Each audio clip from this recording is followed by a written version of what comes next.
আর আমি একটা লেকচারে বলেছি না, পুরুষ মানুষ বোকা। পুরুষ মানুষ কেন বোকা? কারণ সে সবাইকে খুশি করতে চায়। সে চায় মা সুখে থাক, বোন সুখে থাক, স্ত্রী সুখে থাক, যদি আরও স্ত্রী থাকে ও সুখে থাক, সন্তানরা সুখে থাক, সবাই ভালো থাক। এবং তাদের ভালোর জন্য তারা কত কষ্ট করে, দিন রাত ডিউটি করে, অফিসে যায় আসে, জ্যাম ফেস করে, মানসিক প্রেশার নেয়, শারীরিক প্রেশার নেয়, তাই না? অথচ এই কষ্ট কিন্তু মহিলারা বোঝে না। বোঝে? সবাই বোঝে না। আছে অনেক ভালো স্ত্রী আছে, কিন্তু সবাই কিন্তু বোঝে না। মনে করে যে পুরুষ মানুষ মনে হয় ভোগবাদী, খালি মেয়েদেরকে ভোগ করতে চায়। অথচ সবাইকে সুখে রাখার এই চেষ্টায় একজন পুরুষ দিন শেষে নিজেই সুখী হয় না।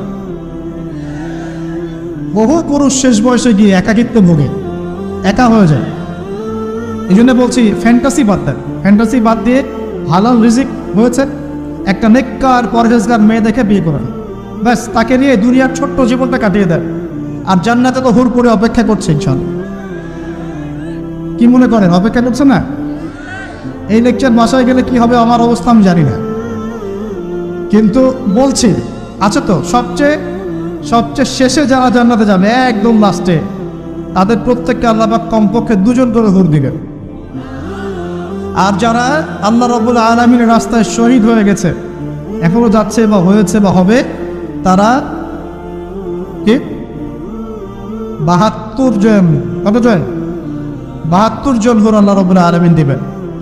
বাস ইস্যু তৈরি করে দিলাম, এখন নাস্তিকরা লেগে পড়বে এতগুলো মেয়ে কেন, কি ইত্যাদি ইত্যাদি। এসব বিষয়ের দিকে আমাদের দেখার দরকার নেই। আল্লাহ পাক আমাকে আপনাকে দিলে ওর কি কোনো সমস্যা?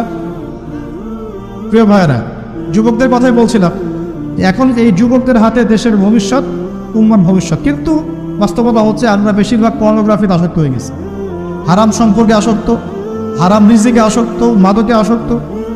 এখান থেকে বেরিয়ে আসতে হবে। বেরিয়ে আসার পদ্ধতি কি? এই যে আমার হাতে যে কিতাব দেখছেন, আল কোরআন, এই কোরআন আপনার সমস্ত হতাশা দূর করে দিবে চাক। এই কোরআন আপনার সমস্ত কষ্ট দূর করে দিবেন চাক। মানুষ বেকারত্বের সমস্যায় ভোগে, পারিবারিক চাপে পড়ে, হ্যাঁ, বন্ধু বান্ধবদের পাল্লায় পড়ে, বা গার্লফ্রেন্ড চলে গেছে ছেড়ে, এইসব কারণে মাদকের কাছে যায় শান্তি পাওয়ার জন্য। কোরআনের কাছে আসো, শান্তি